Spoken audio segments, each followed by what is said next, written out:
paz, Deus de vitória, Deus todo-poderoso. Estamos começando aqui mais um vídeo por este canal, o canal Domingo de Jesus. Eu estou aqui com um assunto muito interessante, o assunto acerca do divórcio. O divórcio, como funciona o divórcio? O divórcio, ele é permitido, é lícito por Deus? É isso que nós vamos discutir hoje. E eu quero que você deixe aqui a sua opinião sobre o divórcio, sobre a questão do pastor divorciado. Ele pode conduzir o trabalho da igreja, ele pode continuar pregando no altar. O pastor que se divorcia, deixa a sua opinião, seu comentário aqui embaixo. Escreva seu comentário aqui embaixo, tá? Escreva seu comentário e vamos nós falar sobre esse assunto muito polêmico que tem levado muitas pessoas a discussões, a interpretações erradas ou certas. Deixe sua opinião, eu quero conhecer a sua opinião. O pastor divorciado ou uma pessoa divorciada pode continuar fazendo a obra ou pode iniciar a obra no altar? É isso que eu quero que a gente discuta aqui, tá bom? Mas também eu aproveito esse momento para pedir para você que não é inscrito no canal, que você possa se inscrever neste canal, o canal Domingos de Jesus, tá bom? Não custa nada se der essa força, esse like e também compartilhar essas informações aqui conosco. Então, o que diz a Bíblia? Mateus, capítulo 19, do versículo 3, fala assim: vieram a ele alguns fariseus e experimentavam, perguntando: é lícito ao marido repudiar sua mulher por qualquer motivo? Preste atenção, por qualquer motivo, né? Já deixa aqui a pergunta que os fariseus fazem, né? Já deixa abertura para questionamentos. Por qualquer motivo, quer dizer que então existem motivos. Existe um motivo mais forte, menos forte, para que houvesse o divórcio, o repúdio, né?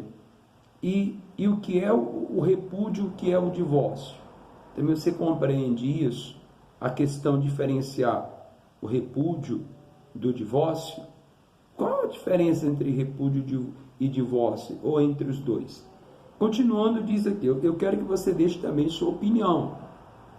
Continuando, diz aqui: então respondeu ele: não tendes lido que o Criador desde o princípio os fez homem e mulher, e que diz: por esta causa deixará o homem pai e mãe e se unirá à sua mulher, tornando-se os dois uma só carne, de modo que já não são mais dois, porém uma só carne.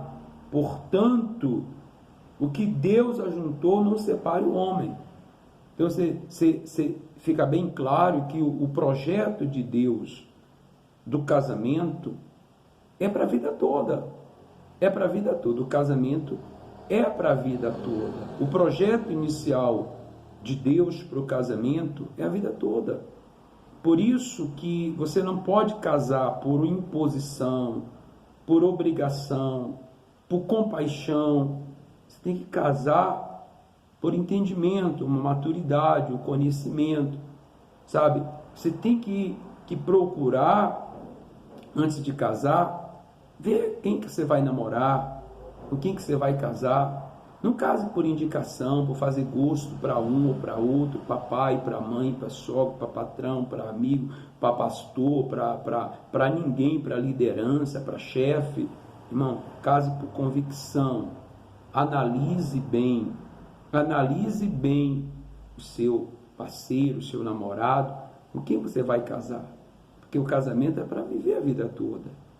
O casamento não é um fardo, não é um fardo enfadonho, pesado, que a pessoa se submete a carregar para o resto da vida. Não, o casamento não é um fardo, o casamento é um compartilhamento de situações. Mas voltando aqui para o eixo central do vídeo, que é lícito, é normal, você concorda que um pastor divorciado ele pregue a palavra no altar, ele continue a sua vida no altar, ou você não concorda, você discorda disso? Continuando, a leitura diz assim, né?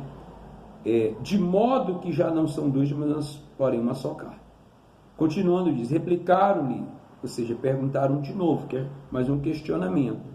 Por que mandou então Moisés dar carta de divórcio e repudiar?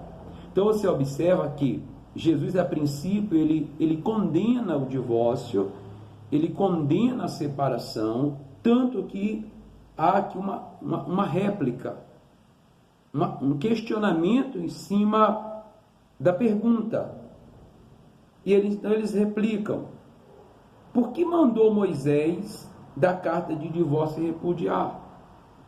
Se é que os dois é uma só carne, se é que não pode os dois se tornaram uma só carne, que foi a explicação de Jesus, que o homem deixará pai e mãe e unirá sua esposa, os dois tornarão uma só carne. Então ele fala, então, por que mandou Moisés repudiar?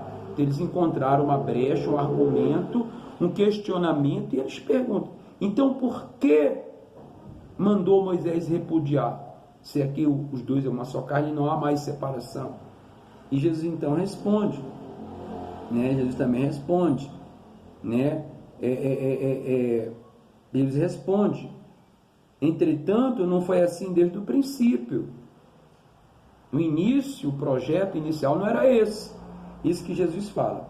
Continuando, diz, eu, porém, que é Jesus falando, eu, porém, vos digo, quem repudiar sua mulher, não sendo por causa de relações sexuais ilícitas, e casar com outra, comete adultério. E o que casar com a repudiada, comete adultério. Então, vamos questionar mais. Você entende que Jesus traz ilustrações, explicações de que, não havendo relações sexuais ilícitas, não é lícito repudiar. E se a pessoa repudiar, quem casar com aquela outra comete adultério. Está errado, está no pecado. Então você observa que Jesus falou que no início, no princípio, não era assim, porém, pela dureza do coração do homem, Moisés então escreve a carta, o repúdio, né? Porque o que é o repúdio? O repúdio é quando a pessoa se separa e não dá explicação nenhuma, se separa, olha, não dá mais, segue a tua vida, eu sigo a minha. A gente não tentou, a gente não lutou, a gente não fez uma análise do casamento, dos problemas, das situações, e se separaram do nada. E o divórcio? O divórcio é quando uma das partes, né, ela foi traída, então a Bíblia dá a ela o direito de ou perdoar ou repudiar e se divorciar, lavrar uma carta de divórcio. Então, o que nós podemos entender? Eu sei que o assunto é polêmico, eu quero a sua opinião, eu quero que você escreva aí, não tenha vergonha, se inscreva, dá sua opinião, Então Jesus fala, se houver relações ilícitas, então pode repudiar, pode dar carta de divórcio. Mas a questão é, o divorciado, ele pode pregar a palavra? Você observa aqui que, por exemplo, se foi o homem que traiu, que teve relações sexuais ilícitas, então a culpa da quebra do casamento, da aliança, da ruptura da carne, é de quem comete o adultério. Se foi a mulher, então é ela que cometeu o adultério. O marido pode se separar e casar com outra. E se foi o marido, então a mulher pode casar com outra. Continuando, nós temos aqui também no livro de Marcos, do capítulo 10, do versículo 10. Porque quando os discípulos chegam em casa, diz aqui, em casa voltaram os discípulos a interrogá-lo sobre este assunto, sobre o divórcio. Eles voltaram a questionar sobre isso. E Jesus fala assim, e ele lhe diz, quem repudiar sua mulher e casar com outra, comete adultério contra aquela. E ele continua, e se ela repudiar seu marido e casar com outro, comete adultério. Então, você observa aqui que a questão é quem cometeu. Então vamos supor, o camarada é casado, ele está pastoreando, aí a esposa comete adultério. E aí? Ele pode continuar pregando a palavra? Aí vem um monte de questionamento. Se ele foi um bom marido, ou é o contrário, uma boa esposa, e o outro, por não dominar a carne, cometeu adultério, eu não vejo problema nenhum, nem ela, através da palavra, para que essa pessoa ela continue a vida dela, inclusive presidindo na igreja. Agora, se o camarada tem uma boa esposa e ela o trata com respeito, como diz a palavra, a trata como o Senhor, com bom respeito, e ela comete adultério, e o camarada não cometeu, ele sempre cuidou, zelou do seu casamento. Você sabe que tem casos que acontece. O marido, ele é um bom marido, a mulher é uma boa esposa, e o camarada, por safadagem, ele comete adultério, porque ele encontrou a irmã da igreja mais novinha, mais bonitinha, mais cheirosinha, né? Então ele quer se separar da esposa, para casar com a irmã novinha da igreja. E aí ele começa a maltratar sua esposa, ele começa a maltratar sua casa, para se separar, para ter uma justificativa plausível diante do homem, para ele se separar. Isso é errado. Isso, no meu ver, impede a pessoa de continuar presidindo a igreja. Qual é o testemunho que essa pessoa tem?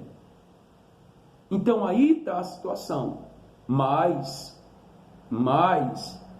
se a pessoa cuidou do casamento, zelou, e o outro não quis mais, traiu, foi embora ou abandonou, eu não vejo motivo nenhum para que aquela pessoa não possa continuar à frente do ministério. Embora eu não concorde com isso. Eu concordo que o casal tem que lutar, tem que se respeitar, não tem que amar o outro, não tem que compreender o outro, para que a vida dos dois continue.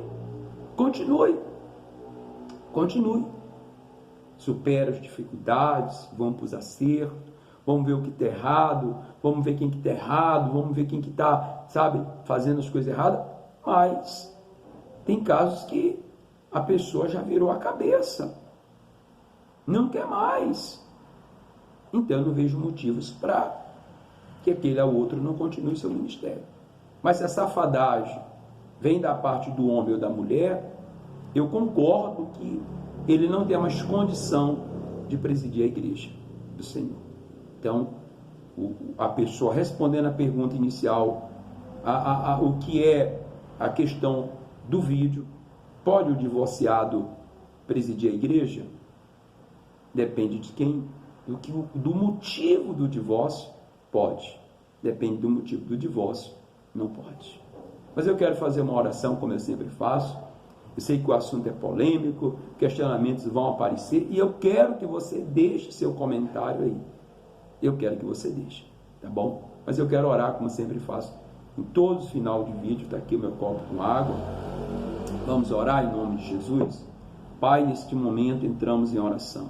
Talvez essa pessoa que assiste esse vídeo está passando por dificuldades no casamento, na família, ou ela está vendo, meu Senhor, problemas no casamento do filho, da nora, da filha, de um parente, de um amigo, e talvez ela não saiba como orientar, mas eu te peço nesse momento de sabedoria e discernimento, para que ela possa orientar e também ser orientada, entender.